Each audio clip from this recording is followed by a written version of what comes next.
at him nowadays. Hello everyone, so this is the part 2 video of our Dennis Nilsen case. If you didn't catch part 1 and you just happen to come across this video, it will be posted in several places in the video and down below if you want to check that out first. We did a deep dive into Dennis's past, his obsession with death, as well as his killings at Melrose Avenue, so it was a lot of information in that video. And now we're going to talk about the rest of Dennis's victims, as well as the court case and what happened after that, the aftermath of his crimes. And don't forget to hit that subscribe button down below so you could be alerted every single time I post a new true crime case. So grab a hot drink and let's finish this investigation. So as we were finishing up part 1, we saw that Dennis was offered a new attic flat by his landlord. His landlord wanted to renovate Melrose Avenue, and so he asked Dennis to move out, and he thought Dennis was a really great tenant, so he allowed Dennis to have an even nicer apartment. So he was able to move to 23 Cranley Gardens, and at this new apartment he was not given access to the back garden, and he was not able to pick up like the floorboards. They were not older like they were at Melrose. They were like much newer floors, and he wasn't able to like easily take them up and put them back down, so he had to find new creative ways to get rid of his victims. Dennis later states in his court case that he did not assault or harm any men over the next 2 months. He claims that he didn't have the urge to kill, and he claims that he also wanted to figure out exactly what to do with the bodies. He was still deliberating on that, I suppose. But we know that this isn't true, because on November 23rd, 1981, Dennis met a man named Paul Nobbs. And Dennis was out celebrating his birthday at the pub, and of course he met Paul. And the two went back to his apartment. They drank heavily and fell asleep. And when Paul woke up at about 2:30 a.m., he had a terrible headache and decided to go back to sleep. Paul fell back asleep and woke up again at about 6 a.m. He walked into the kitchen and saw in a mirror that his eyes were bloodshot and that he had a really intense, like, dark red mark on his neck. And so he, asked Dennis, like, what happened? And Dennis told him, like, you look terrible, you need to go to the doctor. So Dennis helped him get ready. He even, was kind to him as he was leaving.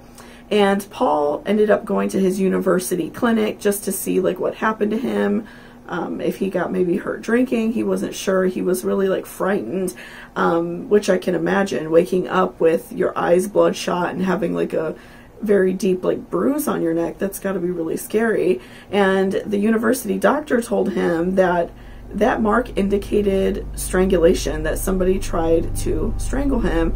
And Paul unfortunately never reported this incident. He just was worried and, obviously never tried to make contact with Dennis again. There are 3 other victims that reported similar instances, such as Douglas Stewart, who met Dennis in August of 1980.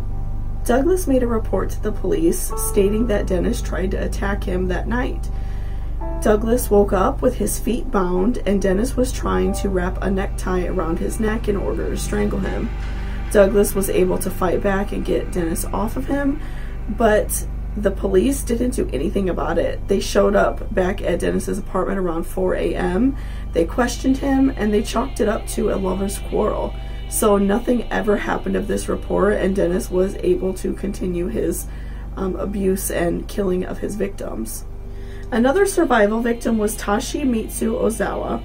Dennis invited Toshimitsu over, as well as some neighbors, for a New Year's Eve party on December 31st, 1981. The neighbors declined because Dennis was too drunk, but they later told the police that they heard some commotion from upstairs, and Toshimitsu ran out of Dennis's apartment. He alerted the police that Dennis was coming towards him with a tie to attempt to strangle him, but again, this was just chalked up to another lover's quarrel, and nothing ever happened of this report. The last attempted murder was Carl Stoddard, and Carl was a drag artist at the time. He was, a young guy just having fun out in the world and enjoying his life, and he happened to cross Dennis at a pub. They were drinking, enjoying themselves, having fun. They went back to Dennis's apartment and continued to drink for a very long time. They both fell asleep, and Dennis tried to cover Carl up with a sleeping bag on the bed. He was saying it was cold, you know, just cover up with this and you'll be fine. And Carl remembers waking up, but it feels like a dream to him. So this is all very surreal, and it was very hard for him to understand for a long time. But he felt like he was choking, and at first he thought Dennis was trying to help him, and then he felt himself being dragged to a different room. Dennis dragged him into the bathroom and attempted to drown him in the bathtub several times. He kept trying to, you know, put him underwater, and eventually Carl stopped moving and he stopped struggling. So he then pulled Carl back into the room on the bed where Dennis was about to do his ritual of, you know, pleasuring himself on the bodies and washing the body. But Dennis's dog, named Bleep, walked up and licked Carl in the face. It's like she could sense he was still alive, and this alerted Carl to wake up and regain consciousness. And Dennis acted shocked when Carl woke up. He tried to make it seem like Carl was stuck in the zipper of the blanket that he laid on the bed, of the sleeping bag, and he was completely acting like he didn't do anything wrong, and Carl really didn't know what to think about the incident. He was very scared, and he, for a long time, really struggled with feeling like this was a dream, and he wasn't sure if Dennis helped him or not. It was just like a really scary situation for him. Carl unfortunately had issues with singing after this incident, so he was checked out by a doctor, and his doctor told him that this was caused by severe strangulation, that he had, you know, a lot of bruising and a lot of issues with his esophagus and throat after this. And Carl was really hurt by this, and he struggled with depression for a very long time after this incident. And he actually made an appointment to see Dennis again. I'm not sure if it was to talk about it. He wanted to just talk to Dennis, but Carl ended up not showing up. And Carl unfortunately did not go to the police about this incident as well.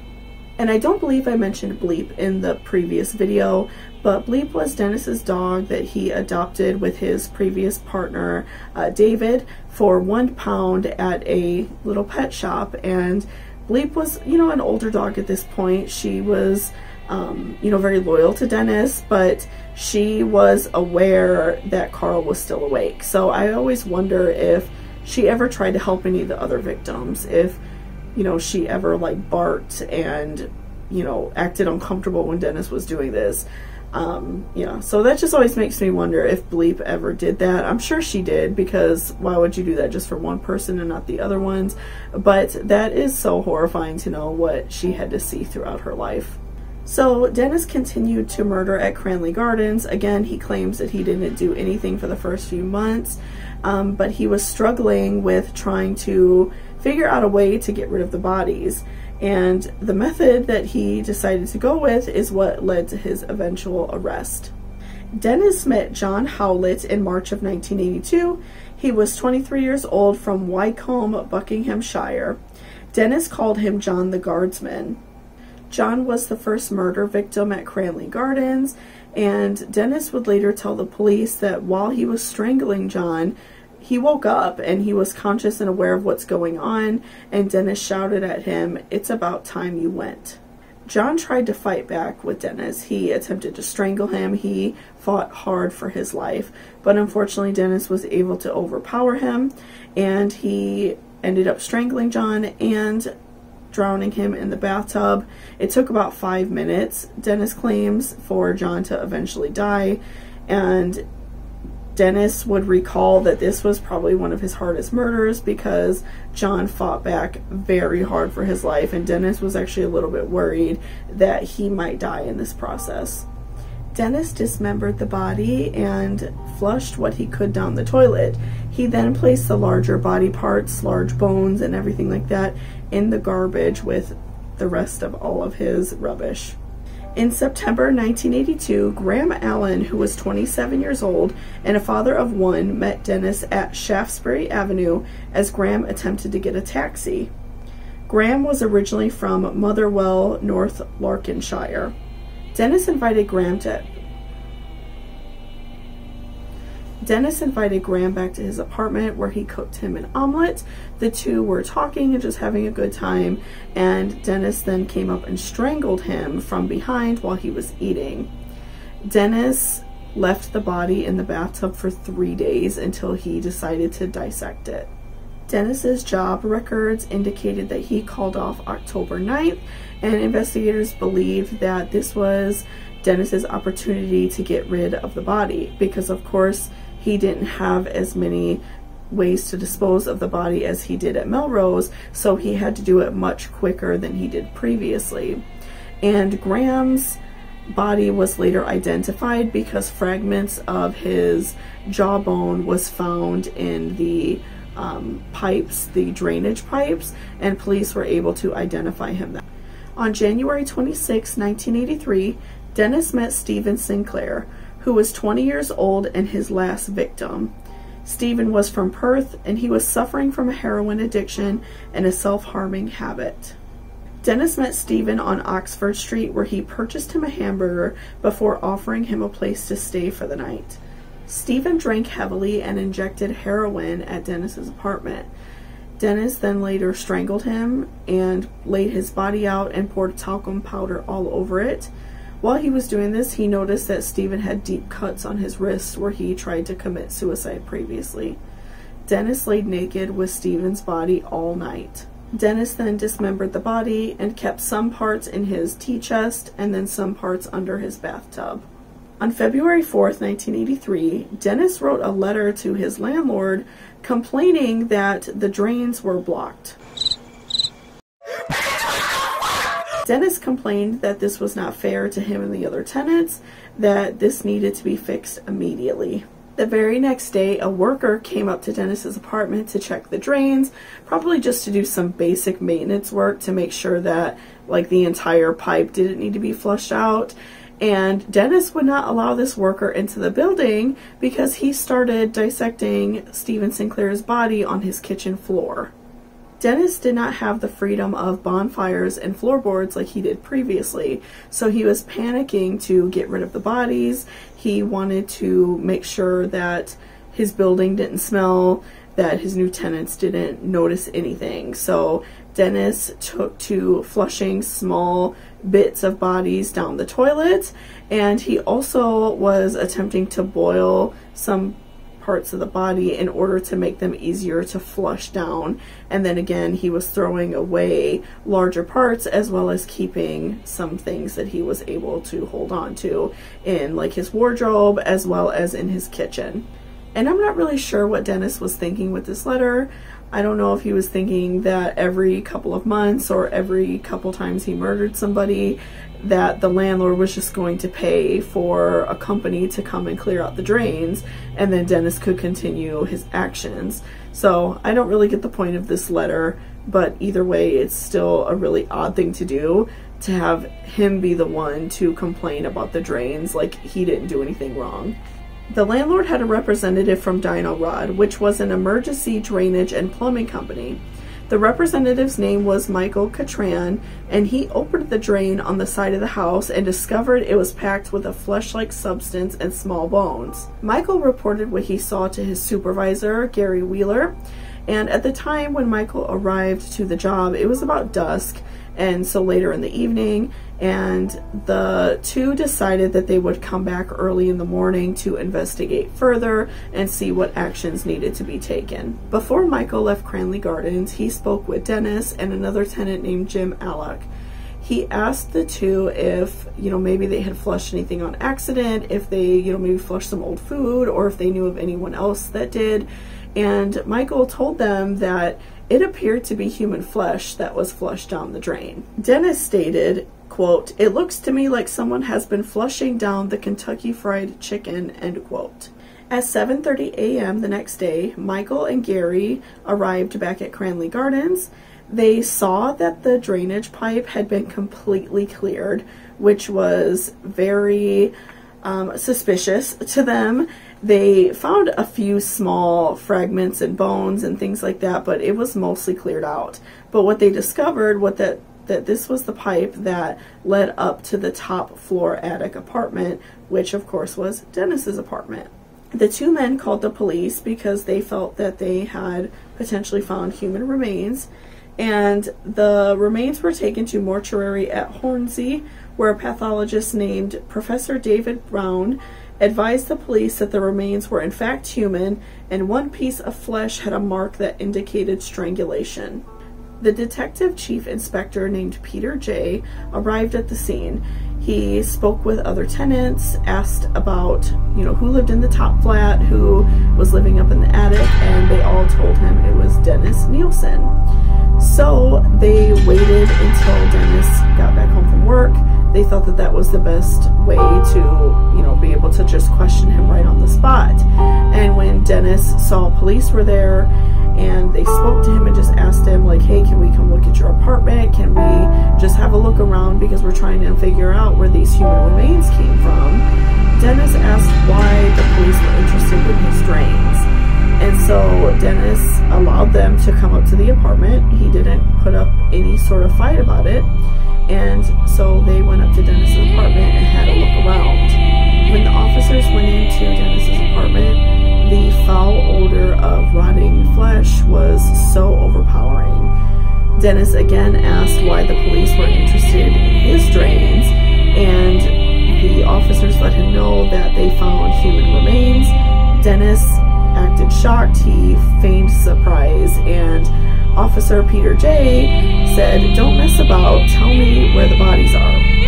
Dennis then proceeded to tell them that he had bodies in plastic bags in his kitchen and in his wardrobe. When Detective J asked him where they could find the other body parts, Dennis said, quote, "It's a long story, it goes back a long time.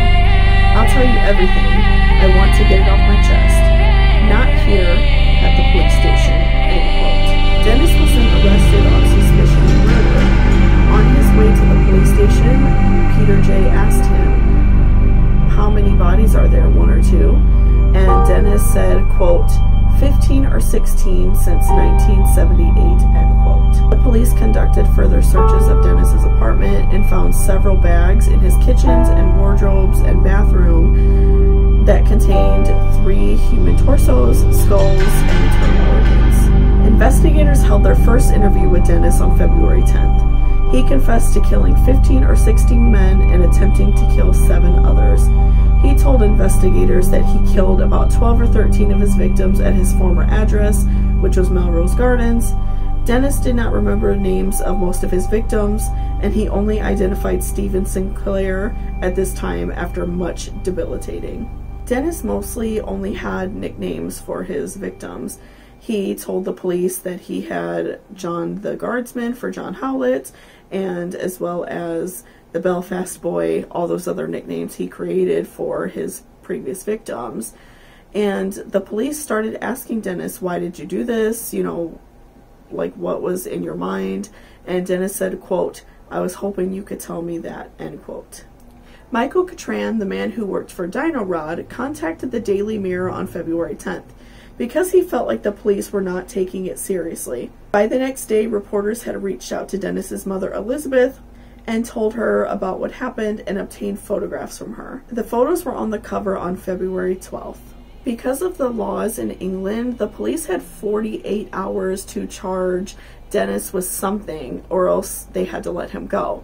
So they quickly examined some of the bodies that they found at his apartment and were able to do a fingerprint match with Stephen Sinclair. So they were able to at first charge Dennis with the death of Stephen Sinclair, the murder of Stephen, and they then continued on with their investigation. But they really had to work very quickly, and they were like beating the clock in order to get this first charge, because if they let him go, he could potentially run off somewhere, or even worse, commit more murders. So on February 11th at 5:40 p.m., Dennis was officially charged with the murder of Stephen Sinclair, and he was then brought in for formal questioning. They started asking him about where other bodies were, how he disposed of them, what else he could tell the police. And Dennis really felt like he was helping the police. He was saying that he wanted to help these victims and find them justice. So he gave a lot of information to the police originally. He was able to tell them like where bodies were and show them where they were located at his previous apartment, where he held his bonfires, and how he met these people. He gave a lot of information to the police. Over the next few days, Dennis sat in 16 separate interviews, totaling to about 30 hours. During this time, Dennis was adamant that his decision to kill was not until moments before the murder, and that most of them died by strangulation. He also agreed to have a lawyer present, although he did not feel it was necessary because, again, he claimed he wanted to help his victims. Dennis also told the police of his ritual after every murder of cleaning the body and getting it ready for him for his pleasure. He claimed, though, that he never actually penetrated in his victims because he felt that they were too good for that. He said they were, quote, too perfect and beautiful for the pathetic ritual of commonplace sex, end quote. Dennis was able to explain his fantasies. He was able to explain that by killing the victim and getting rid of any possessions that was theirs, getting rid of any like body hair, any blemishes on their body by applying makeup, that he was able to use them as props in his fantasy, and so he could do whatever he wanted with them. He recalled one victim, who was later found out to be Kenneth Ockenden, had a beautiful body and skin, and it almost brought him to tears. Another victim that was unidentified was so emaciated and just was very unhealthy and doing very poorly. Dennis wasn't able to do anything with him. He was not able to fit this person into his fantasy or use him as a prop, so he put him under the floorboards immediately. Dennis told police that at his previous address, he kept the bodies as long as he could. By storing them under his floorboards, he was able to alternate between each victim and spend time with each body. He would add more makeup and cover up any signs of death that were starting to show.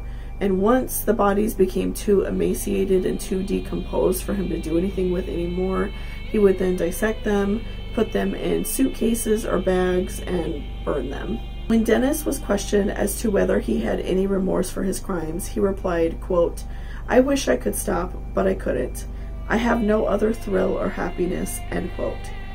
He emphasized that he took no pleasure from the act of killing, but he, quote, worshipped the art and act of death, end quote. After he was charged with the murder of Stephen Sinclair, he was transferred to HM Prison Brixton, and that was located in the London borough of Brixton, and he was not a good inmate there. He got into a lot of trouble while he was awaiting trial. Dennis felt that, in accordance to the law, that he was guilty until proven innocent, so he felt that he shouldn't have to stay in prison. He also felt that he should not have to wear a prisoner's uniform. He thought that he should just be able to wear any of his regular clothes. So he threatened to stay naked until he was proven guilty. So because of this threat, he was not able to leave his cell because guards felt like he was just going to walk around naked or just take all of his clothes off, and of course start a large commotion if he was out with the general population. On August 1st, Dennis threw his chamber pot outside of his cell door and hit several prison officers with the contents. So because of this, on August 9th, he earned 56 days in solitary confinement. During his time awaiting trial, Dennis received several visits from investigators. During this time, Dennis would also give them the name Kenneth Ockenden. Police originally did not believe Dennis because Kenneth was, a missing person for quite some time. There was a huge search when he was missing. It was a really big deal in that area, and so police thought that maybe he just heard Kenneth's name on the news or in the newspaper, and that Dennis was just kind of making this up. But Peter J. had a hunch, and he was able to find out that Dennis did in fact kill Kenneth. Dennis would often just invite the investigators to complain about his prison conditions. He, again, didn't want to wear a uniform, and he thought he shouldn't even be in prison until he was found guilty.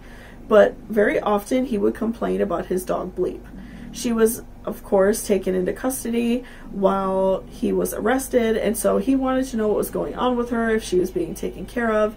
And of course the police held this information from Dennis. They didn't want to tell him because he was already starting to be more difficult to work with. He was not a good inmate, number one, and number two, he was starting to be more difficult to get information from. So they withheld information about Bleep in order to get more information about Dennis's crimes. Dennis also had a frequent visitor named Brian Masters. Brian Masters, who was an English author, often visited Dennis as well.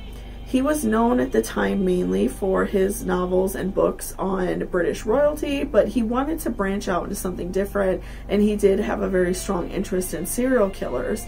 So he reached out to Dennis and wanted to work with him. Brian was very worried at the time, though, about speaking with Dennis and getting any parts of the crimes wrong, because during this time, of course, the climate around the gay community was still very negative, and so he didn't want to shine any more negative light on this community because he didn't want people to think that gay men were serial killers. So he was very worried and very anxious about how this book was going to be received by the public, but he still continued to write it, and he still visited Dennis very often while he was awaiting his trial. Dennis asked Brian what happened to Bleep, and Brian was the only person who was upfront with Dennis about it, mainly because he didn't have anything to lose, because of course Brian was not with the police, so he was not the one charging Dennis.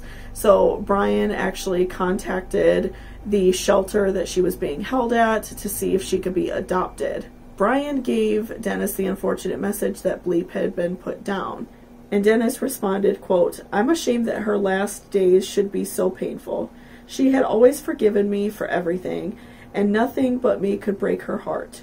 She never let me down, but in this moment of her greatest crisis, I was not there," end quote.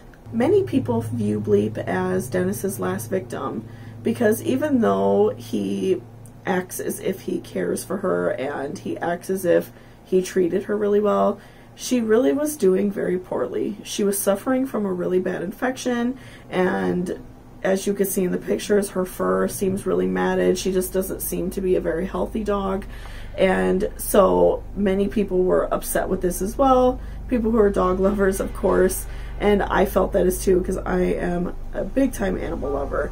And so many people will just feel that Dennis was not great to her, and that she saw so many things that would be very traumatizing for a dog.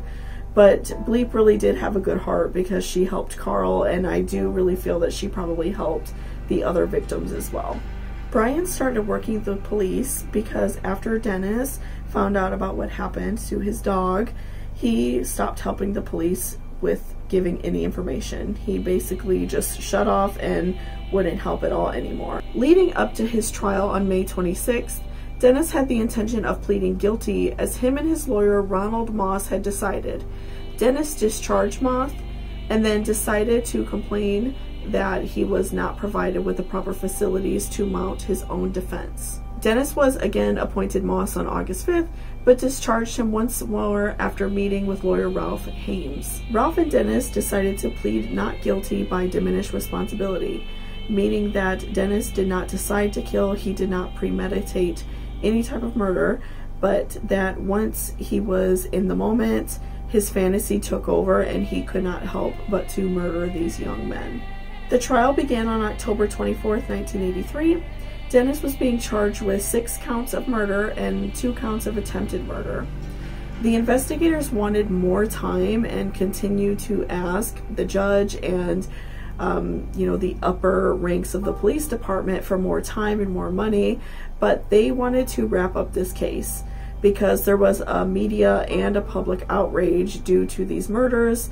The public was very frustrated that the police allowed a serial killer to go on for so long, and so the case needed to be wrapped up in order for the public and the media to, calm down about it. Dennis was tried at the Old Bailey before Justice Croom Johnson. He pleaded not guilty on all charges. The trial was mostly focused on his state of mind, not whether or not he committed the crimes.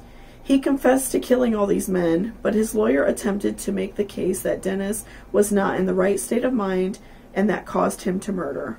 Douglas Stewart was the first to testify. He told the judge and jury that his feet were bound and that Dennis attempted to strangle him. The defense attempted to undermine Douglas's story, though, because he stole his story to the media, and they made it seem as if he added a lot of details to the story. So much of his testimony was not used in the final decision. Paul Nobbs was the next to testify. He was able to tell the courts how he awoke after drinking with Dennis to see himself with bloodshot eyes and a large red mark on his neck. Dennis told him that morning, quote, "God, you look bloody awful," end quote, and then helped him clean up. This particular testimony made a huge impact on the jury. They now knew that Dennis went out of his way to find victims that were defenseless or rootless, and people that would not be missed for a long time or at all. Paul Nobbs showed that Dennis went after students, and he went after homeless men and drug addicts and people that were not often cared about by society. Carl Stoddard testified, which was extremely painful for him, but did a great deal to help convict Dennis. Although Carl's testimony was not included in the indictment against Dennis because his whereabouts were not known until the indictment was complete. Carl Stoddard passed away in 2013 at the age of 52. He suffered throughout his life with guilt that he lived, but Dennis's other victims did not. He was also very angry that Dennis was receiving aid so he could write a book. Dennis was very calm during much of his trial. He didn't say very much. He sat there just very plain-faced and did not show any emotion about listening to his crimes or hearing his victims' testimonies. After hearing his victims' testimonies, Dennis said, quote, "I have no tears for my victims. I have no tears for myself, nor those bereaved by my actions," end quote. The trial continued with physical evidence. The investigators showed the jurors a pot that Dennis used to boil several body parts of the victims so he could discard of them, cutting boards used to dissect the victims, and a set of rusty knives that once belonged to Martin Duffy. As the jurors heard what the victims had to say, after they heard the counts of exactly what Dennis did to his victims, many jurors were visibly upset. They seemed very shook and angry, and many of them were staring at Dennis with just a very disgusted look on their face. There were also two psychiatrists who testified.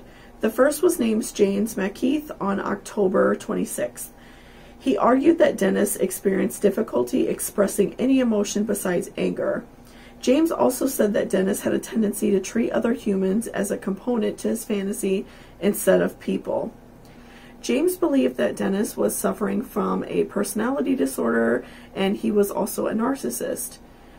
With James' testimony and the evidence he presented, Dennis's sentence would be reduced severely, meaning that Dennis would serve his time in a mental facility, and once a doctor determined that Dennis was okay enough to be out in the general public, he would be set free. The second psychiatrist was Patrick Galloway. He diagnosed Dennis with borderline false self of pseudo-normal narcissistic personality disorder with schizoid disturbances that he was able to keep at bay most of the time. He decided that Dennis was aware of his actions and that he knew he committed murder, but he was not able to appreciate the criminal nature of his crimes. Paul Dowden testified on October 31st in the rebuttal to the psychiatrist.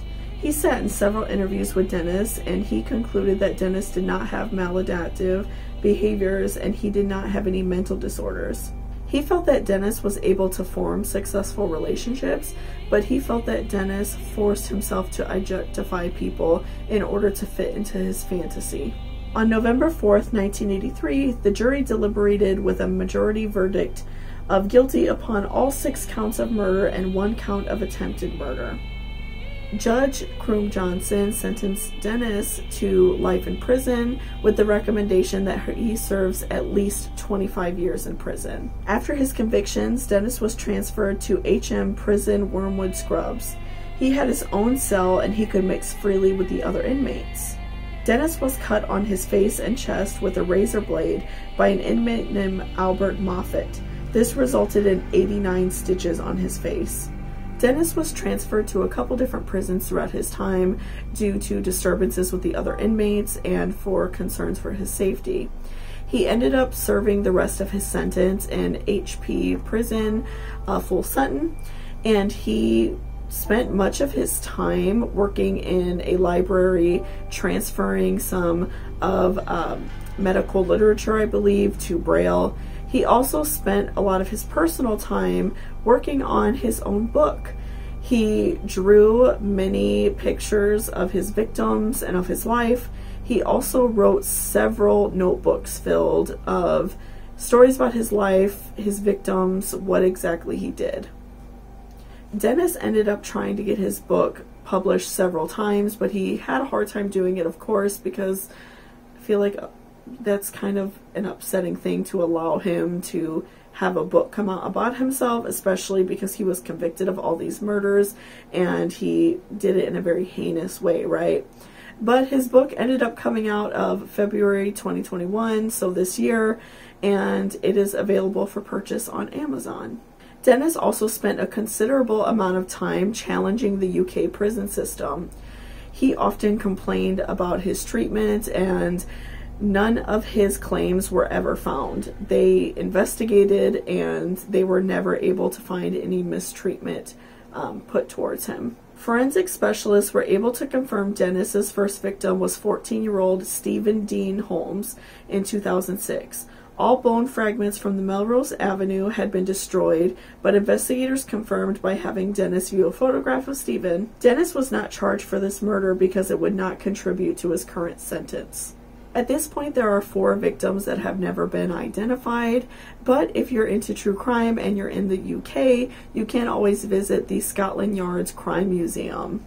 This museum has several items that were confiscated by police from Cranley Gardens, including the oven that Dennis used to boil his bodies, and the bathtub, as well as several knives, the headphones he used to kill Kenneth Ockenden, and the ligature he used to kill Stephen Sinclair.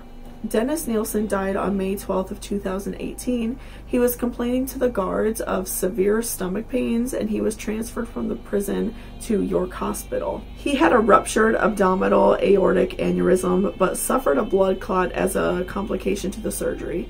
His autopsy states that his death was due to pulmonary embolism. Dennis's body was cremated in June 2018.